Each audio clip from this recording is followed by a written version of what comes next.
राष्ट्रवादी काँग्रेस शरद पवार गटाच्या खासदार आणि पक्षप्रमुख शरद पवार यांच्या कन्या सुप्रिया सुळे या महिलांच्या हक्कांबाबत ढोंगीपणा आणि दुटप्पीपणा दाखवतात.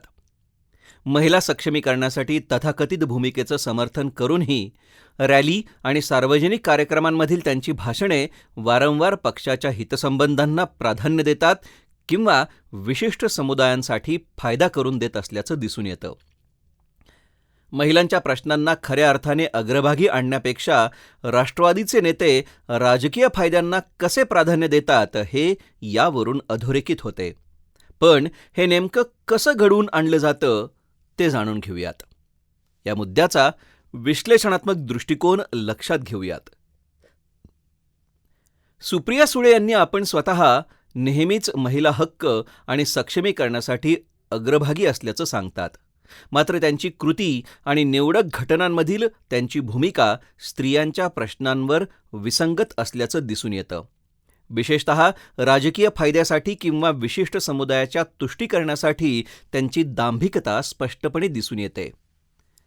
एका उदाहरणानुसार जेव्हा 2023 मध्ये विधवा महिलांसाठी आदराचं प्रतीक म्हणून गंगा भागीरथी असं संबोधण्याचा प्रस्ताव ठेवण्यात आला, तेव्हा सुप्रिया सुळे यांनी त्याला विरोध केला आणि असा विरोध करणाऱ्या त्या पहिल्या राजकीय नेत्यांपैकी एक होत्या. त्यांनी या प्रस्तावाला वेदनादायक म्हटलं आणि तो मागं घेण्याची मागणी केली. हे लक्षात घेणं महत्त्वाचं आहे की गंगा भागीरथी ही एक प्राचीन संज्ञा असून ती गंगा आणि भागीरथी या नद्यांप्रमाणेच पवित्रता आणि आदराचे प्रतीक आहे. विधवा महिलांना अनेकदा उपेक्षित आणि कलंकित अशी त्यांच्याबद्दलची भावना करून घेतली जात असल्याने समाजात त्यांना योग्य तो सन्मान मिळावा हा या प्रस्तावामागचा उद्देश आहे. दुसऱ्या एका उदाहरणानुसार सुप्रिया सुळे यांनी 2020 मध्ये मुंबईतील CAA विरोधी रॅलीतील भाषणात मुस्लिम पतीकडून मुस्लिम महिलांचं शोषण करणाऱ्या तिहेरी तलाकच्या प्रथेचं समर्थन केलेलं होतं. कुराणानुसार तिहेरी तलाकची तरतूद महिलांसाठी चांगली आहे यावर त्यांनी भर दिला.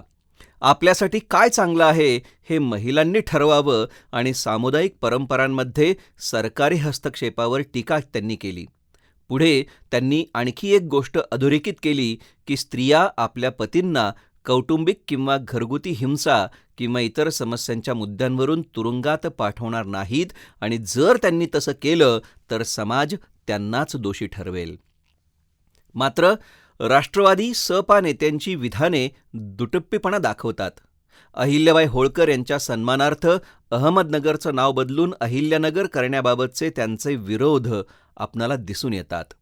अहिल्याबाई होळकर या भारतीय इतिहासातील एक उत्तुंग व्यक्तिमत्व, ज्या त्यांच्या पुरोगामी कारभारासाठी आणि महिला कल्याणासाठी आणि इतर विविध क्षेत्रातील योगदानासाठी ओळखल्या जातात.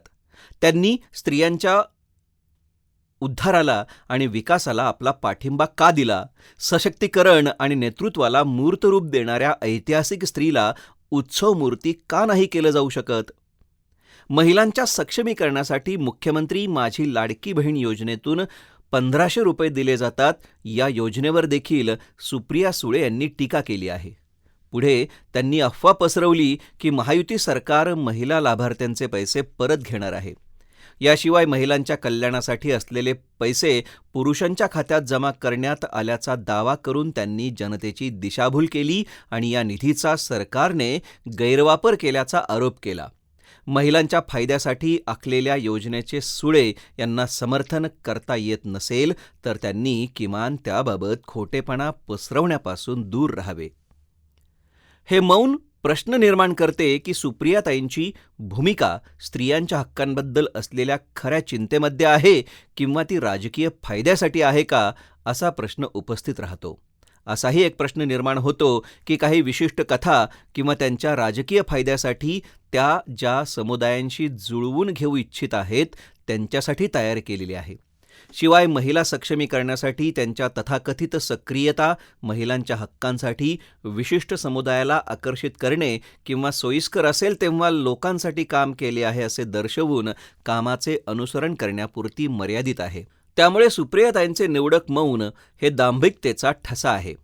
महिला सक्षमीकरणाच्या नावाखाली त्या काही कारणे पुढं करत असताना अहिल्याबाई होळकरांसारख्या ऐतिहासिक महिला व्यक्तिमत्वाचे नाव एका शहराला देणे हा आनंद साजरा करण्यात त्यांना अपयश आल्याने महिला सक्षमीकरणाची खरी कैवारी असल्याचे दाखवण्याची असलेल्या प्रतिमेबाबतची त्यांची विश्वासार्हता कमी होऊ शकते.